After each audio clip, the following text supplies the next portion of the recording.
If you've ever reported a bug, you know this feeling. You spot an issue, and suddenly, you're doing everything except fixing it. Take a screenshot, open Slack, open GitHub, write the description, attach the screenshot, add labels, assign the issue. Then someone asks, "Can you record it? Which browser is this on? Can you reproduce it?" So you record another video, upload it, share another link, add more comments. Somehow, reporting the bug starts taking longer than fixing it.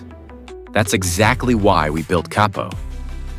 With Capo, capture a screenshot, annotate it, blur sensitive information, create a GitHub issue, upload it to Google Drive, update your Google Sheet, all from one simple workflow.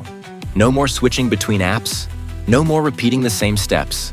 Welcome to Capo. Less reporting, more building.